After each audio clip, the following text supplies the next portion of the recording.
big moment. This is where the RS-25 engines and their bleed go to high flow. It's been a little tricky to dial in. GLS's go for LH2 high flow bleed check.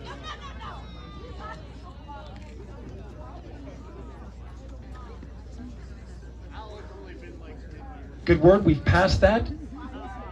The cryo team got the LH2 engine bleed pressure loop dialed in. They are now at the right temperature for launch. Countdown continues. T-minus 4 minutes, 15 seconds. Up next, GLS fires up the Capus. Those are high-speed turbines which provide pressure to hydraulic pumps that steer the RS-25s. Stands for Core Stage Auxiliary Power Unit Start. GLS's go for core stage APU start. That now leads to the thrust vector control test at T-minus 2 minutes and 30 seconds. That can proceed now, and we will see the engines gimbal at the bottom of the core stage.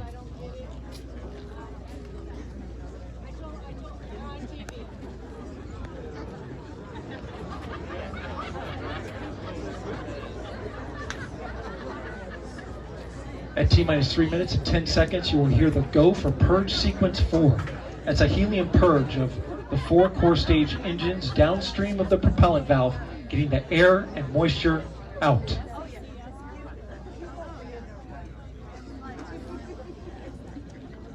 I got some stuff back there, so Yeah, I want stuff. okay. GLS's go for purge sequence 4. And in just a few seconds, GLS will close the core stage LOX vent, liquid oxygen. The white vapor cloud caused from the super cold gaseous oxygen condensing the water in the atmosphere will disappear. You see it coming out there now. And there it goes, it's closed. LOX vent closed, pressure rising in the core stage LOX tank to flight levels. Coming up in 15 seconds, look for that thrust vector control actuator test. Engines will gimbal.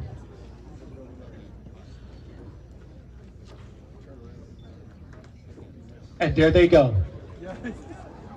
The 4 core stage RS-25 engines gimbaling around, testing the ability to steer the rocket into space. They will operate at 109% performance. Each RS-25 throwing down 500,000 pounds of thrust. All 4, 2 million pounds. All together with the boosters, 8.8 million pounds of thrust. GLS is good for upper stage to internal power. Now the upper stage has gone to internal power. So power is removed from the rocket's upper stage, the ICPS, and it's been switched to battery power. The same milestone is coming up for the core stage at T-minus 1 minute and 30 seconds.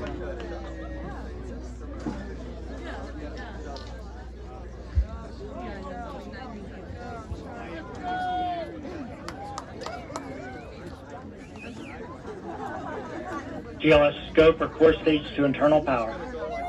The rocket's core stage, which houses the 3 flight computers, is now on battery power. So there is no more hold time available because there's no more margin on the batteries. So if we have a hold, we'd have to recycle back to T-minus 10 minutes and recharge those batteries.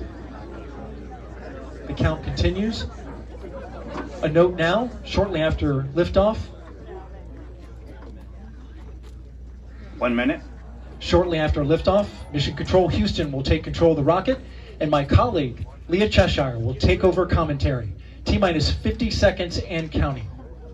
Coming up at T-minus 33 seconds, the GLS will hand off control to the ALS. This is the autonomous launch sequencer. On board the rocket, it will take over command and control of the rocket. But the ALS will check, make sure there's no holds coming from the ground up until T-minus 2 GLS seconds. is go for ALS. And we are go for ALS. The Space Launch System is now counting down to liftoff of Orion on its maiden voyage to the moon. Launch team can no longer recycle the count. Sound suppressor water now flowing 15. under the ML. And here we go. 10. Hydrogen burn-off igniters initiate. 7, 6, 5. Core stage engine start. 3, 2, 1. Boosters in ignition. And liftoff of Artemis 1. We rise together back to the moon and beyond.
at 21 seconds into the flight, traveling at 1,420 miles per hour. The 4 core stage engines are back at maximum thrust. The next major milestone will be for the solid rocket boosters to cut off and jettison at about 2 minutes and 11 seconds into the flight, so about 30 seconds from now. Again, quiet here in Mission Control Houston as teams continue monitoring the flight of Artemis 1. We're now 16 miles downrange from the launch pad at Kennedy Space Center, traveling over 2,800 miles per hour.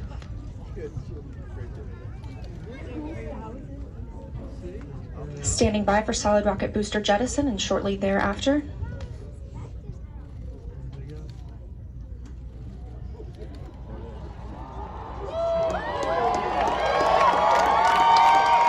Confirmation that the solid rocket boosters have separated, these 177-foot boosters.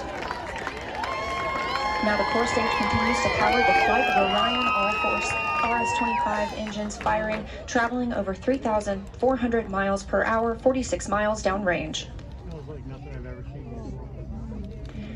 2 minutes and 36 seconds into the flight. Hearing nominal calls here in Mission Control Houston. We've still got 4 good engines on the core stage. Next up, we'll be looking for the service module fairing to separate. This is 3 15 by 15 foot fairing panels, providing structural support, protecting the service module. Those will separate at about 3 minutes and 11 seconds into flight, and very shortly thereafter will be followed by the launch abort system separation. Just over 3 minutes into the flight of Artemis 1, now traveling over 4,060 miles per hour, 83 miles downrange. We just had confirmation that the service module fairing has separated.